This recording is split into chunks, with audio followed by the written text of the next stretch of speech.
Hey guys, so I had every intention of filming with my vlogging camera because that's what I bought it for, a few years ago, and it is dead.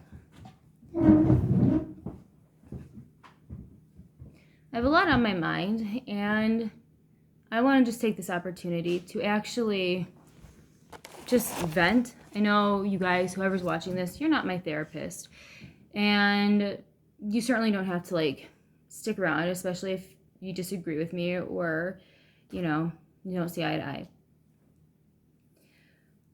Here's something that's driving me crazy lately, and I know the lighting in here is not bomb, okay? And this is my tablet, and yeah, it is 6 o'clock at night right now.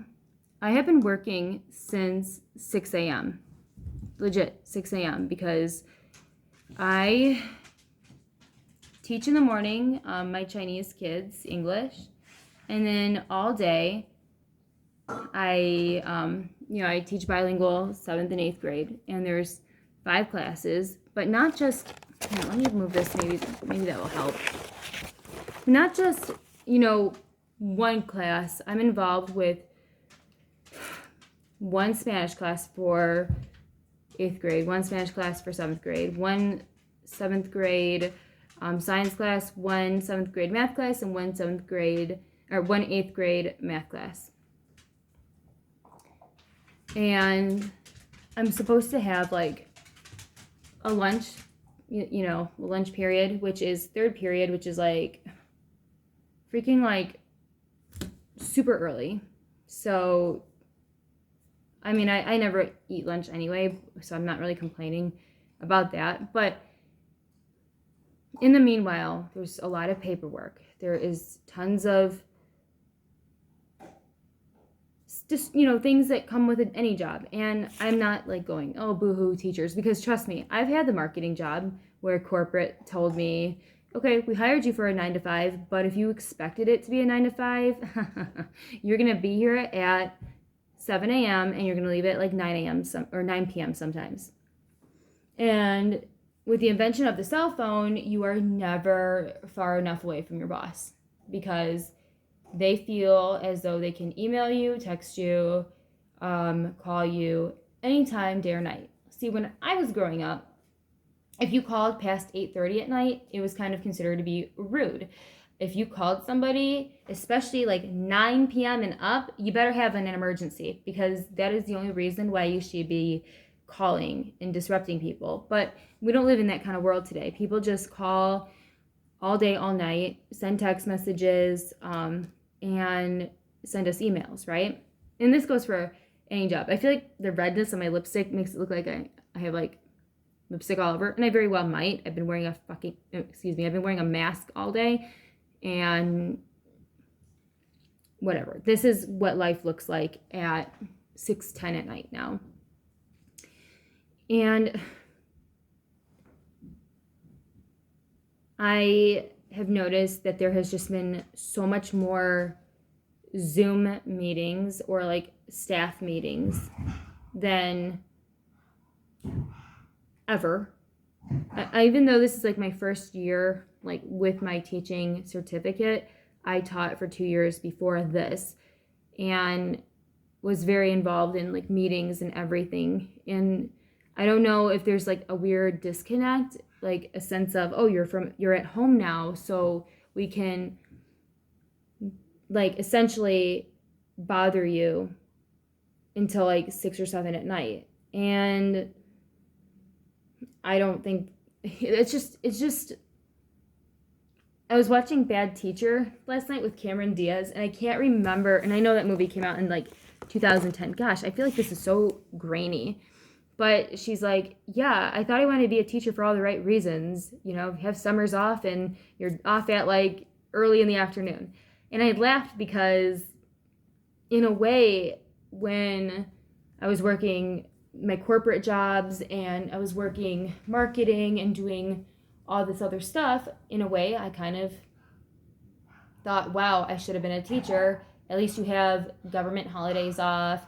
You have summers off. You have your home at a decent time. There's a work-life balance. Da da da da da. And I think that's still true, but with this whole like online learning, and for our school, we tried to go back twice. Like literally, we were there for 2 days, and they decided nope, no more. And I work with a population of students. Actually, like majority of the district students are already in very unstable homes and have a tough situation already going on. And schools like mine, who I feel like keep throwing teasers out there, like we're going back, or we're doing this and this, it's like causing like unnecessary tension and anxiety with students, and the whole inconsistency, which school brought consistency to these kids in the first place. I personally grew up in a very inconsistent household. I never knew exactly how my father was going to react that day, depending on how much he had or hadn't had a drink, you know? I didn't know if my dad was going to come home happy, pissed off, tired. I had no idea. I grew up in this like, not, don't get me wrong, like I like how I turned out. Like I like the way I am. So I don't regret the way I grew up, but let's just say when it's time for me to have kids, it will be a different story, right? Like I don't want my children to grow up the way I did in this like unsteady, inconsistent home. And I just see our kids, our students who are in population where their home life is less than perfect and it's very inconsistent, and or there's absolutely no consistency, there are no rules, whatever the case is. We as a school, Rigby, enough, my dog, we have to, as a district even, we have to really consider those needs too. And I know, trust me, I want to be back in the classroom as soon as possible. And I have mixed feelings and opinions about COVID-19. I am nowhere near educated enough, and I don't have enough trust in our government to formulate an opinion of my own. And of course, I'm doing everything I can to not be more of a problem, you know, so I wear the mask, I wash my hands, and I usually keep my opinion rather quiet. Rigby, enough. Buddy, come on, baby. You just are going to have to deal with Mr. Business. He's being extraordinarily rude.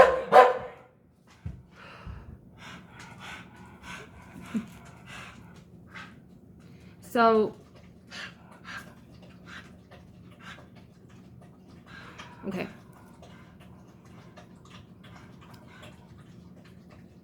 I forgot where I was even heading. I don't even remember what I just said, but basically I just wish, and I usually keep my opinion really quiet about how I feel about COVID, because it's just an opinion and I have nothing to really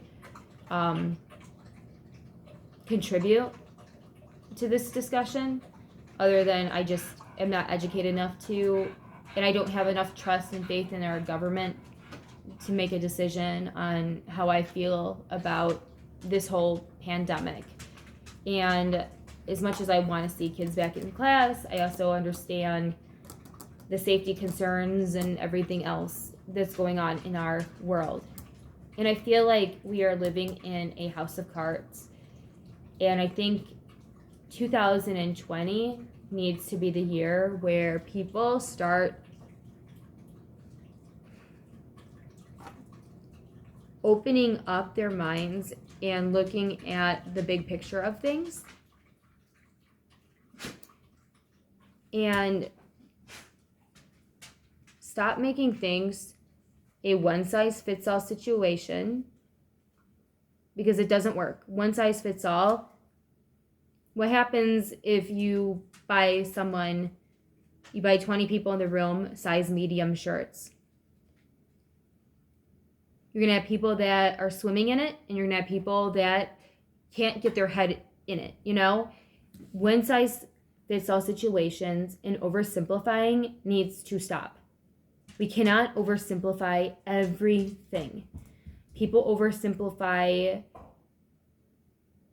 everything that they don't have an answer to, and they make it too simple.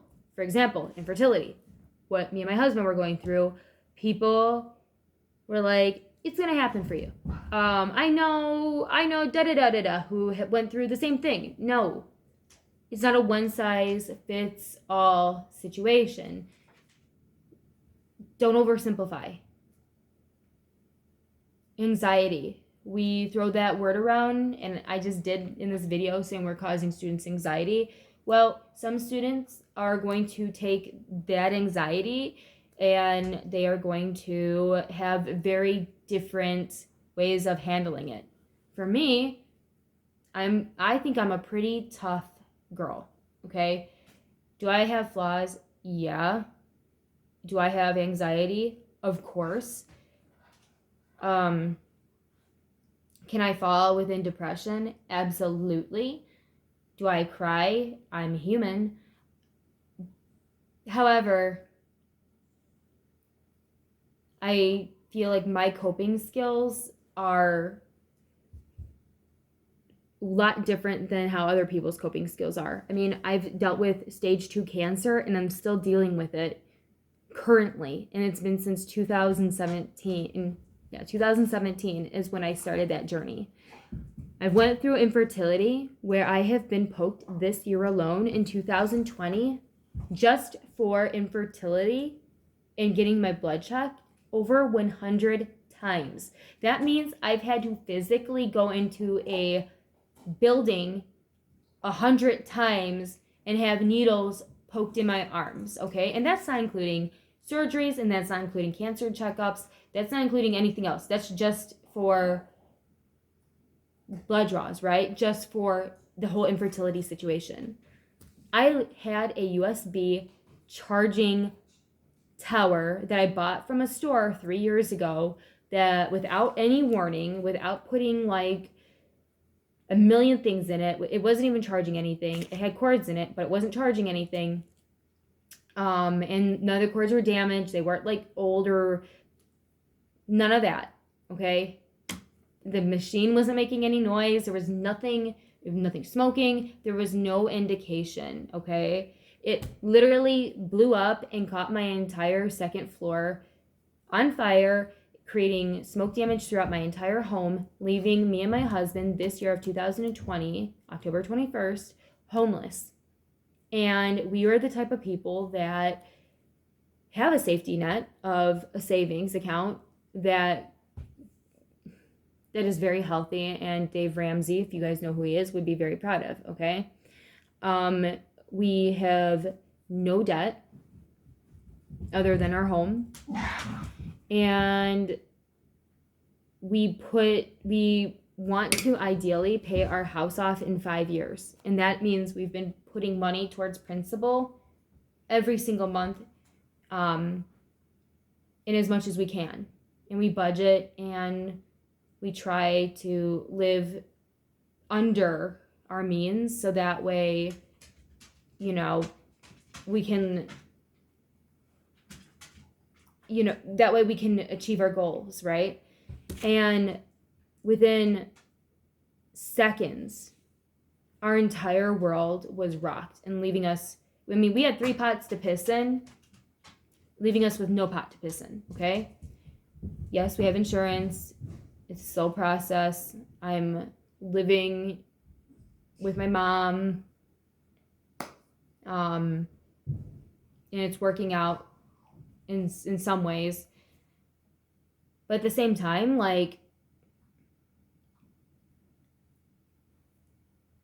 people oversimplify it. Oh, well, it was just your second floor, right? That was on fire. Yeah, but the smoke damage, you can still go in there right now and it smells like Burning Man happened. We had to buy all new stuff, like clothes, gone, makeup and accessories, my jewelry that my husband had bought for me, like stuff like that, gone. I had a jewelry box that my uncle, when I was 4 years old, gave me and said it was his grandmother's, who was really poor, by the way, too. My grandmother's mother. My grandma grew up very poor. She had 10 kids in the family, and she was the oldest. So, living in like a 2-bedroom house, okay? Two bedroom and like a makeshift room or something. So the boys were in one room, parents were in the other room making babies, and the girls were in the other room. So she didn't have a lot. So my uncle gave me this jewelry box. It was nothing fancy. It was red velvet on it, and it played a song, but I was 4, and he had told me, and I remember, and he's no longer here either with us, said, "You're a big girl now. I trust you. You're going to take care of this. This was my grandma's, and it's special." Well, there's fragments left of it. And yes, I'm complaining right now where I'm talking and venting about it, but I don't let it impact me every day where I'm crying, where I'm up at night. I'm super humbled and I'm grateful for so much more. And I've realized how much I have taken for granted. I realize I have not had the best work-life balance, and I've often put work above everything. So my nose is itchy, I'm not lying. I know touching the nose sometimes can make you seem like you're being lying or, deceiving people. That I have definitely chased that dollar. And I guess my point is we have to stop simplifying everything, because not everything is simple. Actually, everything is pretty freaking complicated if you think about it. I mean, even if you just describe the process of taking a shower. I mean, really, find the bathroom, take your clothes off, take your hoop earrings out, open the shower curtain. I mean, if you were to break everything down, things are really complex, right? And I think the best thing that we need to do is stop oversimplifying everything. Labels are great, and trust me, I'm a person with many labels. ADHD, dyslexia, dyscalculia,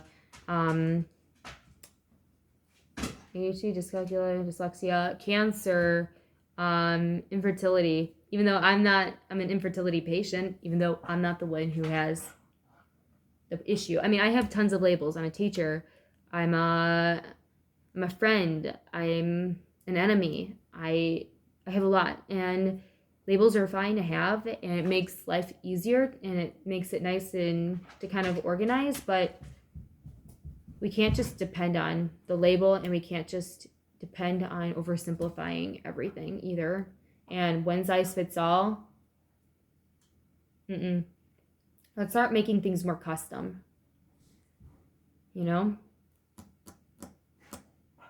And I mean, even having more custom answers. I'm so incredibly tired of hearing the same responses from people. Oh, it's all going to be okay. Well, no, that's a generic card that you put, you buy.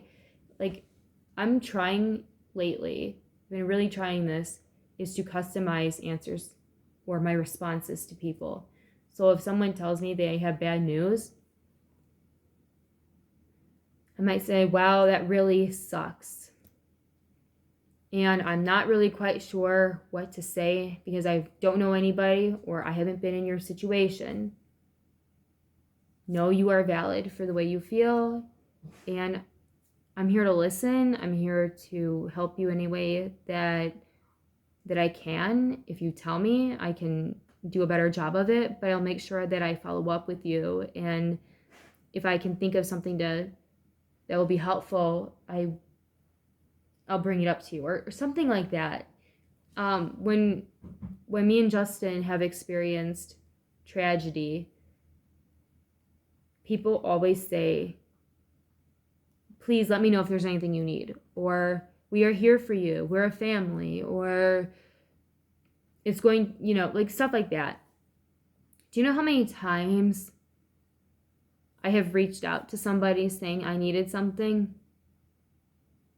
It doesn't happen. Why? Because it's extremely uncomfortable to say, hey, I need help. It's uncomfortable. And I'm not talking like, hey, I need help with something I don't understand for work. I mean, it's hard to say, hey, you know what I could actually use is this.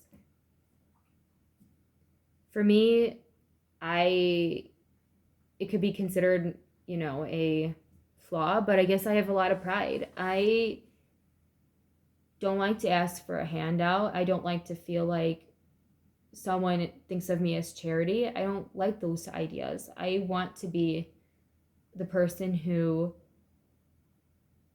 finds a way. Like the movie Cinderella Man, if you've seen it, came out a long time ago. Probably like, gosh, has to be older than maybe around 2005, between 2005 and 2007, I'm guessing.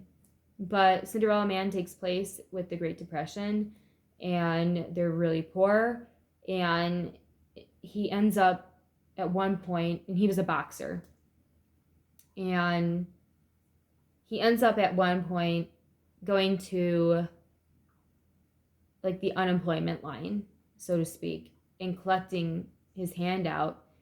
And I can't remember if he recognized a neighbor or he recognized somebody, but it was like he felt shame, like he couldn't provide for his family, even though it was the Great Depression and a lot of people needed help. It physically felt wrong to him to accept it. And then he actually paid unemployment back, the money, when he ended up getting money, or earning money, I should say. When he ended up earning money, he went back to the unemployment line and gave him back an envelope of what we presume was the money that he was given. It's hard for someone like me, or a lot of people, I would assume, I can't speak for everybody because I don't know everyone, but it's hard to say, hey, I need help. It's hard to accept help, and it's hard to let your guard down enough to ask for it. And then the other thing you have to think of is, for me, there's certain people in my life that if I accept help from, then they almost have these puppet strings attached to the help, right? Well, I did this for you, don't you remember? And then it's like, yeah, I thought that was out of the kindness of your heart. So I guess I have maybe, and I hope whoever's watching this, or if you're not watching it, that's fine too, like whatever.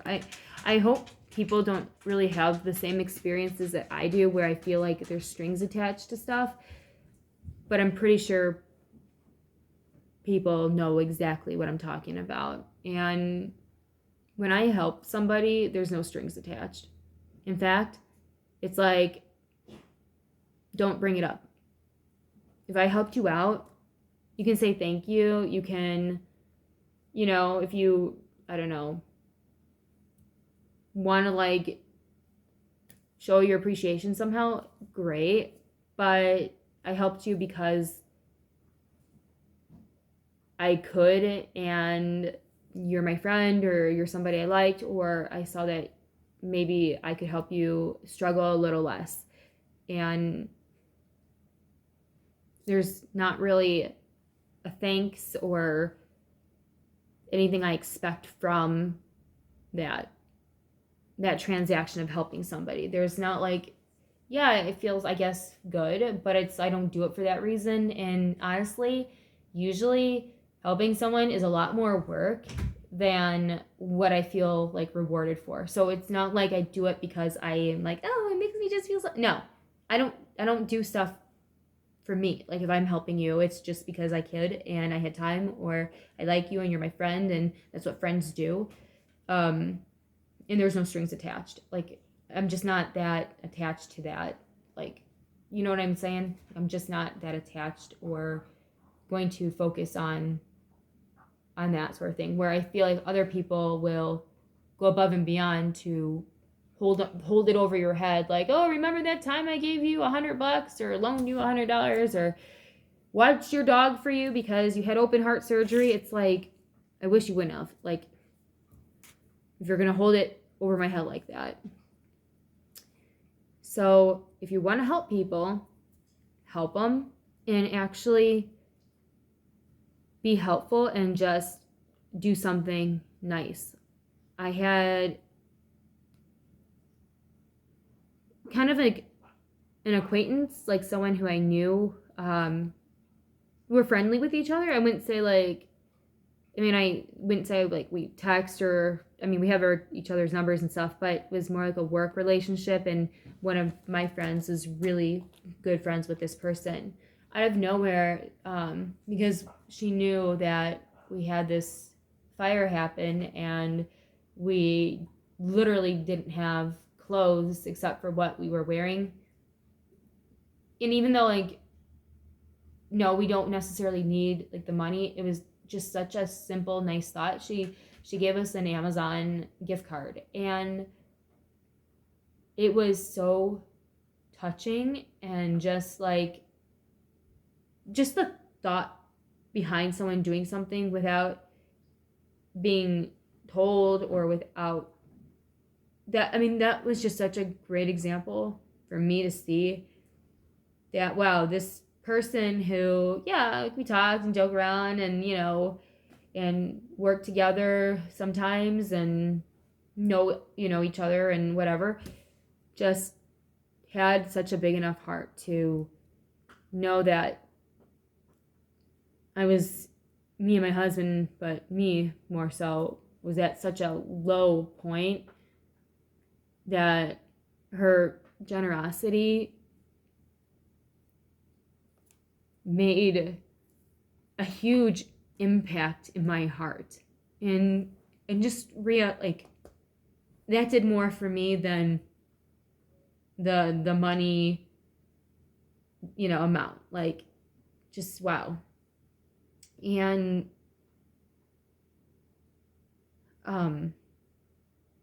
but in another way too, I also think like when people are good to you, not saying like you have to repay them back, but if you ever in a situation where they're in a predicament or you could impact them later down the line and it presents itself, I think you should take that opportunity and pay it forward or kind of pay it back in a way. Not saying it's a string, and I'm not saying you should feel obligated to, but if someone like this person I'm thinking about did that for me, in my mind, someday I would love to show her how much that meant. And I don't know when, I don't know how yet, but someday I'm looking for that opportunity, and I keep that in my mind. Or even just know now, like, I have such respect, But that is it for today.